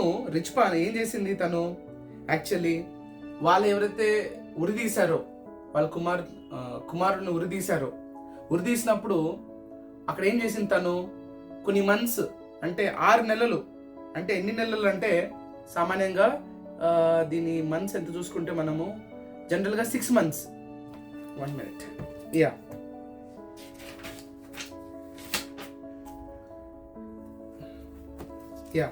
6 months టైం పడుతుంది జనరల్గా. ఆ బార్లీ ఆఫ్ హార్వెస్ట్ నుంచి అంటే అక్కడ నుంచి దాని తర్వాత వాళ్ళకు ద ఎండ్, ఆ హార్వెస్ట్ ఎండ్ అయ్యే వరకు అక్కడ చూసినట్లయితే ఒక 6 months, 3 to 6 months అలాగా టైం పడుతుంది. తను ఏం చేస్తుంది, తను జ్ఞానవంతురాలు తను కూడా. ఓకే, చంపబడ్డారు, శపించబడ్డారు, కాకపోతే ఆ శరీరాన్ని కులిపోతున్న శరీరాన్ని కాకులు లేకపోతే అడవి జంతువులు వచ్చి తినేయకుండా తను అక్కడే టెంట్ వేసుకొని కొన్ని నెలలు ఆ మృతదేహాలని కాపాడిన ఈ సంగతి దావీదుకి తెలుస్తుంది. దావీదుకి తెలిసిన తర్వాత ఆ ఎముకల్ని కలెక్ట్ చేసుకొని ఎక్కడైతే యోనాతాను ఎక్కడైతే సమాధి చేయబడ్డారో అక్కడ సమాధి చేస్తాడు. అంటే రెస్పెక్ట్. శాపం ఉంది కరెక్టే, కానీ సౌలు ఎవరి ప్రజలు, ఎవరి సంతానము? ఇజ్రాయెల్ ప్రజలే, ఇజ్రాయెల్ సంతానమే. ఓకే, మళ్ళీ అనాయింటెడ్, అభిషక్తుడు. మళ్ళీ వాళ్ళకు వచ్చిన కుమారులు ఎవరు? అభిషక్తులే, అనాయింటెడ్ ఇన్ సెన్స్ లైక్ వాళ్ళకు వచ్చిన డిఎన్ఏనే. Okay, respect. ఓకే, దావీదుకి అర్థమైంది రెస్పెక్ట్ చేయాలి ఇప్పుడు నేను అని తీసుకొని ఆ ఎముకల్ని తీసుకొని చేసిన తర్వాతనే దేవుడు వాళ్ళు చేసిన ప్రార్థన, ఆ కరువు గురించి చేసిన ప్రార్థన ఆలకిస్తాడు. ఆమేన్. అప్పుడు కరువు పోతుంది. వావ్. ఇక్కడ మనం ఏం చూసామంటే ఒక 400 సంవత్సరాల ముందు చేసిన వాగ్దానము ఇజ్రాయెల్ ప్రజలు ఉల్లంఘించిన సౌలు ఒక శాపాన్ని చూస్తాము. ఓకే, ఆ శాపము అందరు చంపబడతారు, కానీ మెఫీబోషెత్ దావీదు చేసిన వాగ్దానము కృప కలిగింది మెఫీబోషెత్కి. లైఫ్ లాంగ్ వర్క్ చేయలేదు, ఏం లేదు, జాబ్ లేదు, ఏం లేదు, శుభ్రంగా ఫుడ్, మొత్తం ఆస్తి, అన్ని కైండ్నెస్. ఆ కైండ్నెస్ మన మీద కూడా ఉంది. ఏసే కైండ్నెస్, గ్రేస్ చేసింది. ఏమే సూపర్ అబౌండింగ్ గ్రేస్, సంపూర్ణమైన కృప వచ్చింది ఆ టైంలో మెఫీబోషెత్ మీద. మంచి ఎంజాయ్ చేస్తున్నాడు. ఆయన తప్పించబడుతున్నాను చూస్తున్నాము. చనిపోయిన వాళ్ళ శరీరాలు తను రిచ్పా, ఓకే, ఆ కుమార్తె వచ్చి మొత్తం కాపాడుతుంది. రెస్పెక్ట్, ఆ బోన్స్. హల్లెలూయా. ఇప్పుడు క్రీస్తుతో శరీరంతో ఎవరు పాలువారే ఉన్నారు? పార్టేక్ ఎవరున్నారు? ఆయన శరీరం, ఆయన రక్తం తీసుకుంటుంటే ఏమంటున్నాము? జీసస్ ఇస్ మై ఫ్లెష్ అంటున్నాం. Okay, we are members of his flesh and bones అంటున్నాం. ఆ వర్స్ తీస్తాను ఆగండి.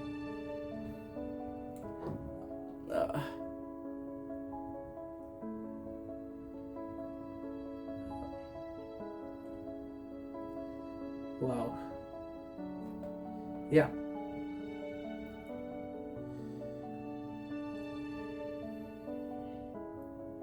ఎఫెసీయుల పత్రిక 5వ అధ్యాయము 30వ వచనం.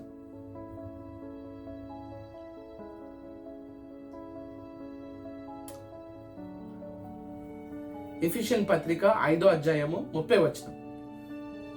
తన శరీరమును ద్వేషించిన వాడెవడునో లేడు గాని ప్రతివాడును దానిని పోషించి సంరక్షించుకొనును. మనము క్రీస్తు శరీరమునకు అవయవములై ఉన్నాము. క్రీస్తు శరీరముకు మనము ఆర్గన్స్, ఫ్లెష్ అండ్ బోన్స్ అయి ఉన్నాం మనం. వావ్, ఈ లెక్కన మనకెంత ప్రయారిటీ ఉంటుంది. ఏమేన్, క్రీస్తు ఒక శరీరంకి మన పార్టేకర్స్. దేవునితో మన పార్టేకర్స్ ఉన్నాం. దేవుడు రిటర్న్ దేవుడు మీకు ఇచ్చిన ఇది. ఓకే, అక్కడ సౌల్ వాళ్ళ కుమారులు శాపాన్ని తెచ్చుకుని వాళ్ళ దగ్గర వాళ్ళ బోన్స్కే, వాళ్ళ ఎముకలకే, కుళ్ళిపోయిన శరీరానికి సెక్యూరిటీ ఉంది. అక్కడ దేవుడు సెక్యూర్ చేస్తున్నాడు వాళ్ళని. వాళ్ళలాగా చేయడం, అలా అప్పగించబట్టం కాదు. చనిపోయారు కరెక్టే, but there is a respect. Heaven is respecting.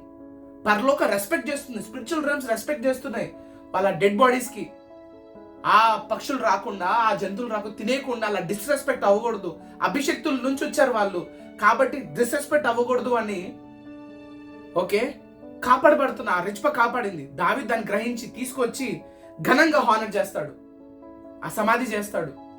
Hey man, wow, ఈ లెక్కను చూస్తే వావ్.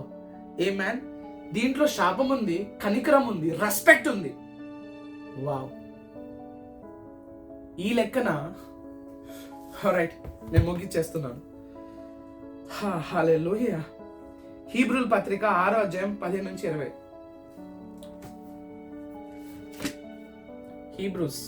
హీబ్రూల పత్రిక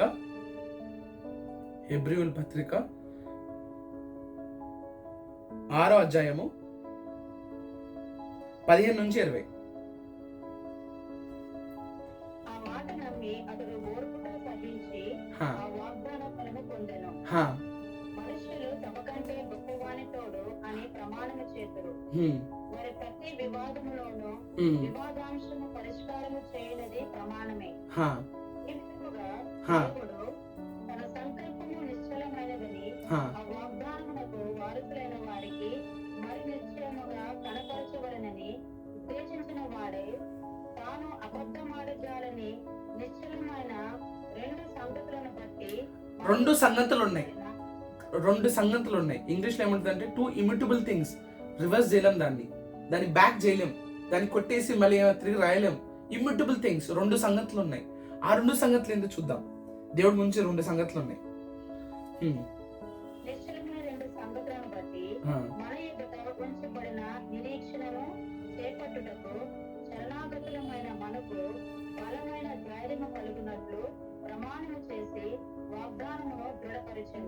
వావ్, ఆ 2 సంగతులు ఏంటి? ఒకటి ఏంటి అంటే immutability of his counsel, okay, and impossibility to lie. అంటే God it's impossible for God to lie. దేవుడు అబద్ధం ఆడలేడు, ఓకే, ఈ ప్రామిస్ సంగతులు అయితే. అండ్ ఇంకోటి, ఆయన కౌన్సిల్ చేంజ్ అవ్వలేదు. ఈ 2 సంగతులు బట్టి, ఒకటి, ఆయన ఎవరి మీద ప్రమాణం వేసుకున్నాం. జనరల్గా ఎవరికైనా మనం ప్రమాణం చేసాం అనుకోండి, నా పిల్లల తోడు అంటే వాళ్ళు చాలా ప్రెషియస్, ఓకే, నా ఒట్టు, మీ మీద ఒట్టు, అందరూ ఒట్లు వేసుకుంటారు. ఇక్కడ దేవుడు ఏం చేశాడు? ఎవరు చూసారు, లెఫ్ట్ లేరు, రైట్ లేరు, హెవెన్లో లేరు, మైకిల్ లేదు, మైకిల్ కూడా నాకంటే తక్కువే, గ్యాబ్రియల్ దూత కూడా నాకంటే తక్కువనే. డైరెక్ట్ దేవుడి మీద వేసుకొని చెప్పి, నా తోడు, హే మ్యాన్, నా తోడు ఓ తీసుకొని చెప్తున్నాడు. 2 immutable things, 2 irreversible things. ఆయన అబద్ధం ఆడాడు, ఆయన మీద ఆయన ఒట్టు వేసుకున్నాడు. దీంతో ఒక వాగ్దానం నీకు ఇవ్వబడుతుంది. వాగ్దానాలు, బైబిల్ అంతా వాగ్దానాలే. నీ పరిశుద్ధాత్మ మీలోనే, అది కూడా వాగ్దానమే. హల్లెలూయా.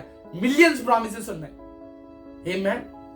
వావ్, ఈ వాగ్దానం నీకు అనుగ్రహించబడితే ఒక్క మాట నీ లైఫ్ ని చేంజ్ చేయగలుగుతుంది, నీ డెస్టినేషన్ చేంజ్ చేయగలుగుతుంది, శాపాన్ని కొట్టివేయగలుగుతుంది. కర్స్కి పవర్ ఉందా? బ్లెస్సింగ్ ఎక్కువ పవర్ ఉందా? చూసినట్లయితే పాత నిబంధనలోనే కర్స్కి పవర్ లేదు, బ్లెస్సింగ్ కి పవర్ ఉంది. ఆమేన్. కాకపోతే నీకు విజ్డమ్ ఉపయోగించి ప్రామిస్ లో ఓత్ చేపించున్నాడు, జొనతన్ లాగా ఉండాలి. ఆమేన్. కంపల్సరీ నేను నా ప్రజలు చేయి జాపరు, నా పిల్లలు పిల్లలు చేయి జాపరు అన్న ఒక వాగ్దానం నువ్వు చేసుకున్నట్లయితే, దేవుడు నీకు వాగ్దానం ఇస్తే, నువ్వు ఇండియాలో ఉండు, ఆస్ట్రేలియాలో ఉండు, లేకపోతే ఏ కంట్రీలో ఉండు, ఓకే, ఆఫ్ఘనిస్తాన్లో ఉండు, కరువు నువ్వు ఇట్లా చాపవు. ఓకే, ఫైనాన్షియల్గా. ఆమేన్. ఇట్లా యాక్సిడెంట్లో పోకుండా, యాక్సిడెంట్లో ఇట్లా అవ్వకుండా, ఇట్లా మీ అందరూ సగం ఆయువుకి వెళ్ళిపోతున్నారు, అందరూ టికెట్ కట్టేసుకుని వెళ్ళిపోతున్నారా? ఒక్క వాగ్దానం. Hallelujah. One promise, one God, one word from God. ఆయన వాగ్దానం చేస్తే హల్లెలూయా, కర్సు అది ఏం చేయలేదు. ఆమేన్, ఆమేన్. ఎందుకంటే మనము వావ్, హీబ్రూలు 9వ అధ్యాయం 12 చూద్దాం. ఐ థింక్ దీని మీద మనం కొన్ని గంటలు, కొన్ని రోజులు దీన్ని మనం కూర్చోవచ్చు, ధ్యానం చేయొచ్చు. ఆమేన్, హల్లెలూయా. ఈ వాక్యము దాని తర్వాత మీరు పర్సనల్గా చదివేటప్పుడు మళ్ళీ దీని గురించి గుర్తుంచినప్పుడు మీ నరనరాల్లో, మీ బ్లడ్ చేంజ్ అయిపోవాలి. ఆమేన్, because of this word. Hallelujah.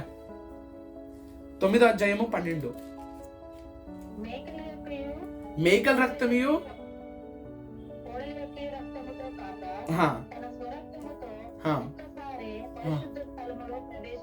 Mephibosheth కనికరం వచ్చింది, కానీ ఏ రక్తం ద్వారా వచ్చి ఉంటది? దావీదు చేశాడు, కరెక్టే. ఆ ప్రామిస్ అట్లా ఫుల్ బ్లెస్సింగ్ ఆయన మెఫీబోషెత్ మీద రావటానికి సంవత్సరం వీళ్ళు అర్పిస్తారు, ఒక గొర్రెపిల్లని అర్పిస్తారు, ఓకేనా, ఒక దహన బలిగా అర్పిస్తూ ఉంటారు. ఆ టైంలో వచ్చిన బ్లెస్సింగ్ అంత పవర్ఫుల్ అయితే శాపాన్ని దేవుడు వాళ్ళు చేసిన ప్రార్థన ఆలకించాడు. అంటే దాని మీనింగ్ ఏంటి? ఆ శాపాన్ని మెఫీబోషెత్ మీద రాదు, ఇల్లీగల్ అని కన్ఫర్మ్ చేస్తున్నాడు దేవుడే. దేవుడు కన్ఫర్మ్ చేస్తున్నాడు మెఫీబోషెత్ మీద శాపం ఉండకూడదు అని. ఎందుకంటే దేవుడు ఆలకించాడు కాబట్టి ప్రార్థన. వావ్. ఎవరు? మేకల రక్తము, గొర్రెల రక్తము, ఆ టైం అది. ఓకే, అంత పర్ఫెక్ట్ కాని టైంలోనే దేవుడు పర్ఫెక్షన్ చూపించాడు, కైండ్నెస్. ఈ టైంలో ఆయన సొంత కుమారుడు రక్తము, ఆయన దెబ్బల చేతనే. Wow, hallelujah. మళ్ళీ ఏమంటున్నాడు? We are the members of his flesh and bones. Saul చనిపోయిన తర్వాత ఆ బోన్స్ కి రెస్పెక్ట్ ఇచ్చాడు దేవుడు. అది ఇస్తే గానీ నువ్వు రాయల్ గా, ఒక రాజుగా, అనాయింటెడ్ చేసే విధంగా, నువ్వు ఇజ్రాయెల్ ప్రజలు చేసే విధంగా దాన్ని చేయకుండా పక్షులకి దానికి దీన్ని చేస్తే కుదరదు. ఇంకో శాపం వచ్చేది, మళ్ళీ చేయకుండా దాన్ని పర్ఫెక్ట్ గా చేశాడు. ఎందుకంటే ఒక వాగ్దానం ఇప్పుడు ఉంటుంది, దావీదు రాస్తాడు, you know precious is the death of saints అని. Okay, precious is the death of saints అని చెప్తాడు. వావ్. యా, చదవండి సిస్టర్. 12వ అధ్యాయం చదవండి. 12, 13, 14, 15.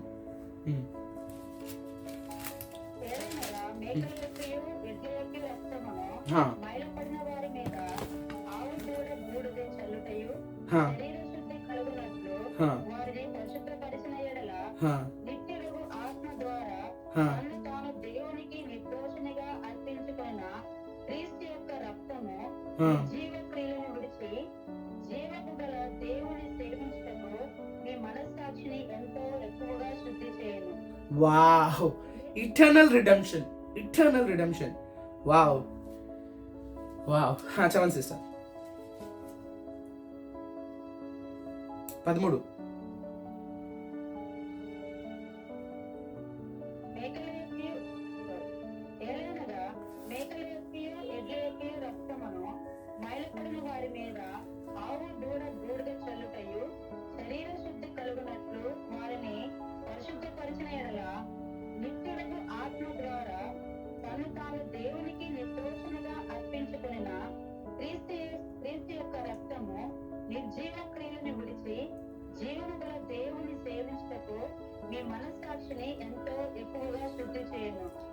ఇప్పుడు 14 చదవండి.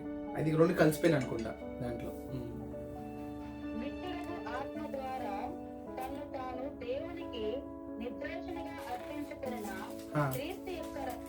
క్రీస్తు యొక్క రక్తము జీవము గల దేవుని సేవించుటకు నీ మనస్సాక్షిని ఎంతో ఎక్కువగా శుద్ధి చేయను. వావ్. నెక్స్ట్ 15. ఈ హేతువు చేత మొదటి నిబంధన కాలములో జరిగిన అపరాధముల నుండి విమోచనము కలుగుటకై ఆయన మరణము పొందినందున పిలువబడిన వారు నిత్యమైన స్వాస్థ్యమును కూర్చిన వాగ్దానమును. అంటే ఏందా వాగ్దానము? నిత్యమైన స్వాస్థ్యం ఏముంటది? హోలీ స్పిరిట్, పరిశుద్ధాత్మ, జీసస్ వితౌట్ లిమిట్స్ మీ లోపల వచ్చాడు. Hey man, wow. నిత్యమైన స్వాస్థ్యం ఒక వాగ్దానము. వాగ్దానమును పొందు నిమిత్తము ఆయన క్రొత్త నిబంధనకు మధ్యవర్తి అయి ఉన్నాడు. వావ్. రైట్, అయిపోయింది సంబంధం. 320. ఇంకా చాలా ఉంది. ఓకే, చాలా చాలా థింగ్స్ చూసినట్లయితే గాడ్ అంత సీరియస్గా తీసుకుంటున్నాడు. మరి యాకోబు ఇసావుని మోసం చేసి వాళ్ళ తండ్రి దగ్గర ఇసాక్ దగ్గరికి వెళ్ళి ఆయన దుస్తుల్లో ధరించినట్టుగా, అంటే కొంచెం హెయిర్ ఉంటుంది ఇసావు మీద, అలాంటి దుస్తులు ధరించుకొని వెళ్ళాడు ఇసాక్ మీద. ఇసాక్ వాళ్ళ తండ్రి దగ్గరికి వెళ్ళాడు. వెళ్ళి నేనే ఇసావుని, నేనే మొదటి కుమారుణ్ణి, ఆయన వండి మంచిగా వండి పెట్టి ఇసాక్ని ఆశీర్వాదం తీసుకుంటాడు, బ్లెస్సింగ్ అనిపించుకుంటాడు. మోసపూరితంగా తీసుకున్న ఆశీర్వాదమే అంత శక్తి. దేవుడు దాన్ని అగ్రి చేస్తాడు, దేవుడు దానికి స్టాంప్ వేస్తాడు. అబ్రహాం దేవుడు, ఇసాకు దేవుడు, ఐజాక్ దేవుడు అనిపించుకుంటాడు. అంటే ఈ లెక్కన క్రీస్తుతో మనం పాలివారై, క్రీస్తు శరీరం మనం అయి ఉన్నాం గనక, ఓకే, మన పాత ఓల్డ్ నేచర్ అంతా కూడా క్రీస్తులో ఉండి క్రీస్తు భరించి కొట్టివేశాడు గనక, ఓకే. ఎందుకంటే those are of Christ has crucified their desires and passions. అంటే ప్రతిసారి నీకు డిజైర్స్, ప్యాషన్స్ ఈ ఫ్లెష్ నుంచి వచ్చినట్లయితే దాని మనసులో క్రీస్తు ఎలా చంపబడ్డాడు, క్రీస్తు శరీరంలో నువ్వు ఉండి ఎలా అయితే నీ మీద పనిష్మెంట్ వచ్చిందని నువ్వు దాన్ని రీకౌంట్ చేసుకోవాలంట. మ్యాన్, అంటే నువ్వు ప్రతిదీ కూడా క్రాస్ తర్వాత నీ ష్యూరిటీ, కంపల్సరీ ష్యూరిటీ. ఏది నిన్ను ఆపుతుంది? ఏ శాపం నేను ఆపుతుంది?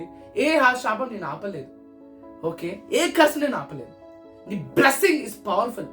నువ్వు చేయాల్సిన వాగ్దానమే, నువ్వు చేయాల్సిన పని ఏంటి అంటే, ప్రతిసారి మీరు వాక్యం వినేటప్పుడు, ప్రార్థన చేసేటప్పుడు ఇంకెక్కువ కనెక్షన్, ఎక్కువ ప్రార్థన చేసేటప్పుడు హెడేకో లేకపోతే బాడీ పెయిన్స్, ఆ డిస్టర్బెన్స్, ఆ డైవర్షన్ వస్తాయి. కానీ దాన్ని జయించి, ఓకే, టంగ్స్లోనో, భాషలతోనో, ఓకే, దేవుడిచ్చిన వరాలతోనో, ఓకే, గిఫ్ట్ ఆఫ్ టంగ్స్ వేరు, స్పీకింగ్ ఇన్ టంగ్స్ వేరు, జస్ట్ భాషలు మాట్లాడేయచ్చు. మ్యాన్, దేవుడు పరిశుద్ధాత్మ మీకు వినపడింది, అందరు భాషలో మాట్లాడచ్చు, ఓకే. సో దాని గురించి కనెక్షన్, డిమాండ్, ప్రతిదీ కూడా ఏంటంటే desire and demand, okay.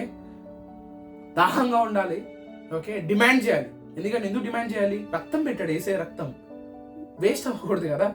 Man, demand, Dzire చేసుకొని మీరు ఇంకా ఎక్కువ దేవుడితో కనెక్ట్ అవుతే, మ్యాన్, ఈ ప్రార్థన మేబీ ఈ సిఎంఐ మినిస్ట్రీలో నుంచి అనేకులు, ఓకే, గొప్పగా శిల్పాలు చెక్కినట్టు దేవుడు వాళ్ళని చెక్కి, ఓకే, అనేక విధాలుగా మ్యాన్ ఒక ఉజ్జీవం తీసుకురాగలుగుతారు. మ్యాన్, ఒక రివైవల్. హల్లెలూయా. మ్యాన్, ఒక స్మాల్ గ్రూప్ కెన్ ఇంపాక్ట్. 12 మంది శిష్యులు లోకమంతా వెలిగించారు, ఓకే. ఇక్కడ 12 మంది కంటే ఎక్కువనే ఉన్నారు. మ్యాన్, అందరిలో పరిశుద్ధాత్మ ఉంది. మ్యాన్, ఎవ్వరు మిమ్మల్ని ఆపలేరు. ఈ వాక్యం మీరు విన్నారు కనుక ఇంకా ప్రార్థనలో మీరు ఇంకా ఆల్రెడీ మీరు చేస్తున్న ప్రార్థనలోనే ఇంకా ఒక డిఫరెంట్ డైమెన్షన్కి ప్రార్థన చేస్తున్నప్పుడు దేవుడు ఒక సాంగ్ లాగా అనిపిస్తుంది మీకు. ఆ సాంగ్ మీ మనసులో పాడుకోండి, ఓకే. యాజ్ అ గ్రూప్ ప్రార్థన చేసేటప్పుడు భాషలో ప్రార్థన చేయాలనిపిస్తుంది, భాషలో ప్రార్థించండి, ఓకే. కొన్ని థాట్స్ దేవుడు ఇస్తూ ఉంటాడు, దాని ప్రకారంగా మాట్లాడండి. మీరు ప్రార్థన చేసినప్పుడు వాక్యాలు, దేవుడు ఒక వాక్యం గుర్తు చేస్తూ ఉంటాడు, ఆ వాక్యం మీద మాట్లాడుతూ ఉండండి. సడన్గా మీ ఫ్యామిలీ గురించి కాకుండా, మీ పక్కన నుంచి కాకుండా సడన్గా మీ చేంజ్ అవుతూ ఉంటాయి, ఓకే. అన్ని కూడా థింగ్స్ చేంజ్ అవుతూ ఉంటాయి. దాని ప్రకారంగా ప్రార్థనలు వెళ్తూ ఉండండి, వరాలతో నింపబడండి. హల్లెలూయా. ఏది మిమ్మల్ని ఆపలేదు. మ్యాన్, శత్రువు అందరి మీద మీకు అధికారం ఇవ్వబడి ఉంది. గాడ్ హిమ్సెల్ఫ్ ప్రామిస్ ఇచ్చాడు. మ్యాన్, ఏది కూడా మిమ్మల్ని హాని చేయలేదు, ఎంత మాత్రం హాని చేయలేదు. ఆమేన్. ఓకే, ఆ వాగ్దానాన్ని బట్టి సూపర్ ప్రామిస్లు ఇచ్చాడు. కానీ ఓకే, మీ పరిస్థితి, ప్రజెంట్ పరిస్థితి లెక్క చేయకుండా మీకు మీ ముందు పెట్టిన నిరీక్షణను చూసుకుంటూ, ఓకే, ఆత్మకి లంగర్ వల్ల ఇచ్చిన వాక్యంని చూసుకుంటూ మీరు ఇంకా ముందుకెళ్ళాలని I greatly desire in Jesus mighty name. Amen.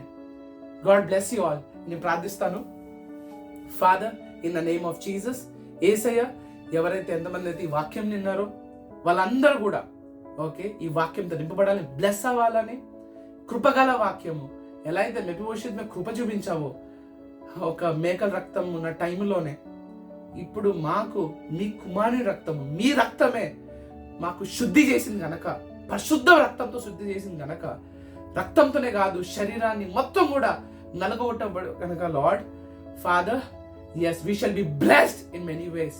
Light, ఒక గొప్ప వెలుగుగా, కొత్త థాట్స్ ఈ 2026లో మా కొత్త టార్గెట్స్ ఇవ్వమని, అనేక మందిని రక్షించాలని, అనేక మందిని స్వస్థపడాలని, ప్రవచించాలని, అనేక మందికి ఒక ఆశీర్వాదం లాగా ఉండాలని మమ్మల్ని నడిపించమని, ఇంకా ప్రార్థనలు వీళ్ళు ఎలాగైతే సాయంత్రం వరకు ప్రార్థిస్తారో Lord, all the saints, Lord మీ పరిశుద్ధులు ఎలా అయితే సాయంత్రం వరకు ప్రార్థిస్తారో అనేక విషయాలు వాళ్ళకి తెలుపమని, ఇంకెక్కువ వాళ్ళని విజన్స్ లో ఇంకా ఎక్కువ నడిపించమని, ప్రవచించమని, ఇంకో వీళ్ళు ప్రార్థన చేస్తుంటే గవర్నమెంట్ చేంజ్ అవ్వాలని, గవర్నమెంట్స్ ఎఫెక్ట్ అవ్వాలని.